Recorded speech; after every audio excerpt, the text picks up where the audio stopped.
a shit. I don't want to hear it.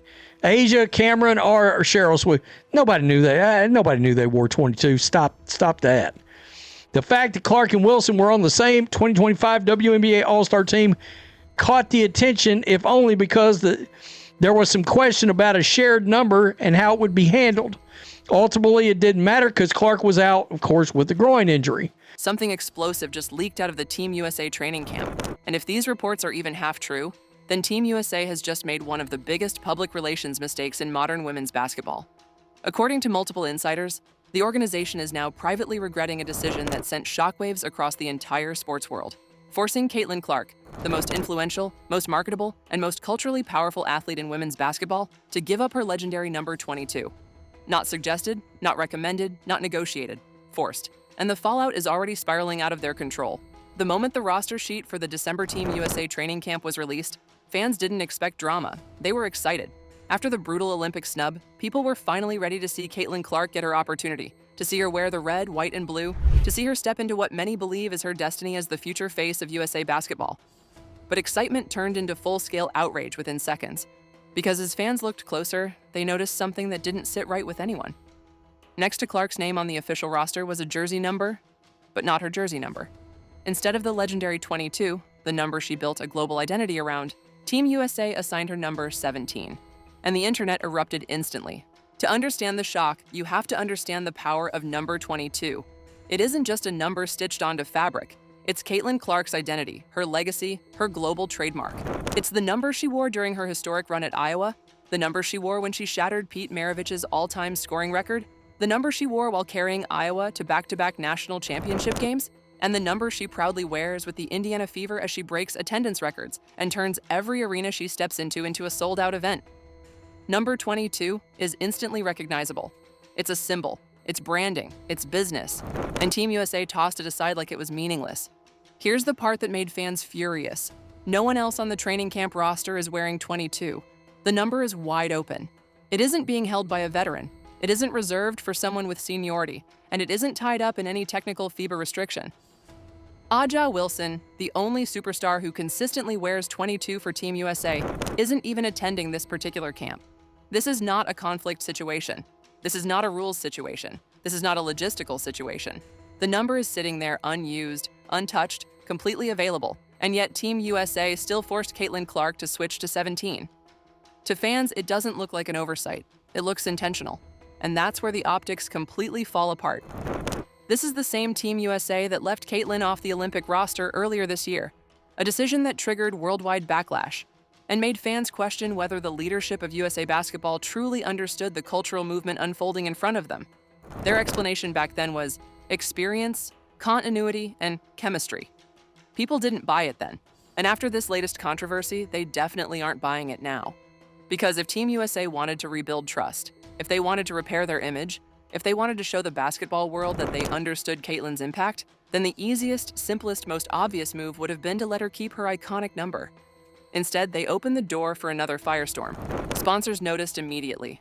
This is the part nobody talks about, but it's massive. Brands like Nike, State Farm, and Gatorade have poured millions into building Caitlin Clark's identity around number 22. Commercials, billboards, merchandise, endorsement deals, they all tie into that number. You can't just yank it away without consequences.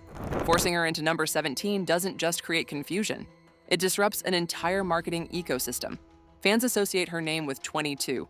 Parents buy their daughters 22 jerseys. Young hoopers write 22 on their shoes before games. That connection is emotional, and emotional branding is the most valuable kind of branding. So when Team USA strips that away, even temporarily, they aren't just affecting Caitlin. They're affecting fans, businesses, sponsors, and future merchandise revenue. And yes, merchandise sales absolutely matter here. Team USA had a golden opportunity to print Caitlin Clark, Team USA number 22 jerseys. Jerseys that would have shattered every sales record in the history of women's basketball. But a number 17 jersey? That's not iconic. That's not legendary. That's not a collector's item. That's confusing. Fans don't want a Clark 17, they want her number. Team USA just fumbled a massive financial opportunity without even realizing it. But the biggest issue isn't money, it's the message. Fans see this as Team USA trying to humble her, minimize her, or remind her that she's not bigger than the program. The problem is, whether they want to accept it or not, Caitlin Clark is bigger than the program right now. She's bigger than the league. She's bigger than the NCAA. She's a cultural force who transcends the sport. She's brought millions of new fans into women's basketball, fans who had never watched before. And when you disrespect the person who brought that level of growth, you disrespect the fans who came with her. Now here's the twist. Insiders are reportedly saying that Team USA did not expect this level of backlash. They thought the number change would go unnoticed, or at worst, be a small conversation. Instead, their social media pages are flooded. Every roster announcement is ratioed. Every comment section is filled with fans calling out the organization. And now, behind closed doors, people inside the program are reportedly admitting they didn't think the number would become the story. But it did, because they touched something sacred. They touched the identity millions of fans are emotionally invested in, and now they're dealing with the consequences. As this controversy unfolds, it's becoming clearer and clearer that Team USA didn't just underestimate Caitlin Clark's popularity. They fundamentally misunderstood the scale of the movement she represents. This isn't 1998, where jersey numbers were a small detail. This isn't even 2016, where branding was important but not central to the identity of women's sports. This is 2025. Caitlin Clark is the face of the sport. She is the reason attendance records are breaking, TV ratings are doubling, merchandise is selling out, and arenas that once sat half empty are now impossible to enter without a ticket resale fee in the hundreds. When she walks into a gym, people treat it like a national event. When she posts on social media, the internet freezes. When she speaks, the basketball world listens. And when Team USA disrespects her, even unintentionally, fans explode. What makes this controversy even more embarrassing for Team USA is that it was completely avoidable. Nobody forced them to do this. There was no rulebook demanding Clark wear a different number. There was no veteran standing in her way.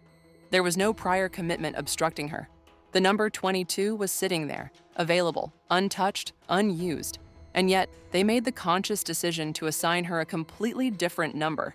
A number with no history. A number with no connection. A number that feels more like an assignment than an honor.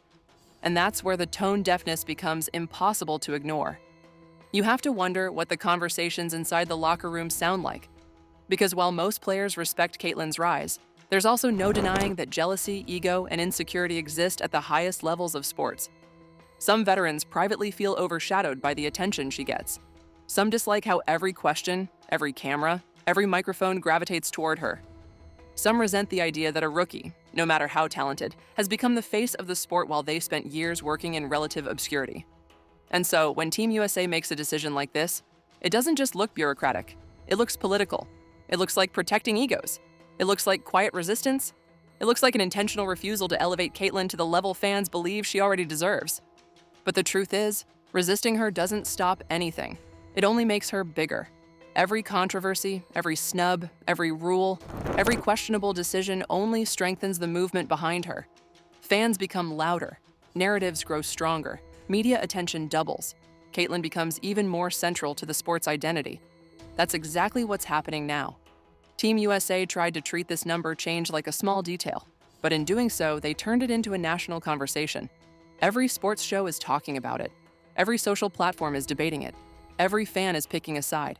And every journalist is digging deeper into why Team USA keeps fumbling the most important relationship they should be protecting. The bigger problem for Team USA is what happens next. At the December camp, cameras will show up. Reporters will ask direct questions. Players will be pressured to comment. And Caitlin herself will inevitably face microphones asking whether she was okay with the number change. Caitlin Clark is media-trained, diplomatic, and smart. She won't lash out. She'll say what she always says. She's grateful. She's excited. She's focused on the team. But fans will read between the lines. They always do. The media will analyze her expression, her tone, her body language, and the story will only grow from there. No matter what Team USA does now, they can't erase the fact that they mishandled something incredibly simple. The biggest irony of all is that Team USA could have won with this situation. Imagine the headlines if they had let her keep number 22. Imagine the celebration from fans. Imagine the jersey sales. Imagine the goodwill. Imagine the message it would have sent. We recognize the future. We embrace the moment. We support the star that's elevating the sport. Instead, they created the exact opposite message. They told fans, we follow our rules, not common sense. We value bureaucracy over branding. We don't care about identity, momentum, or connection. And now they're backpedaling behind the scenes, trying to manage a firestorm they created themselves. The truth is simple. Caitlin Clark isn't just a player. She's a movement. She's the biggest asset USA basketball has had in decades. Forcing her into number 17 was more than a bad decision. It was a symbol of how disconnected the old system still is from the new world women's basketball is entering. And the regret inside Team USA? It's real. They thought fans would shrug. Instead, they thundered. They thought the story would fade. Instead, it grew. They thought the number didn't matter. Instead, they learned the most important lesson of this era. With Caitlin Clark, everything matters. Because when you're dealing with the biggest star the sport has ever seen, even the smallest detail can shake the entire world of basketball.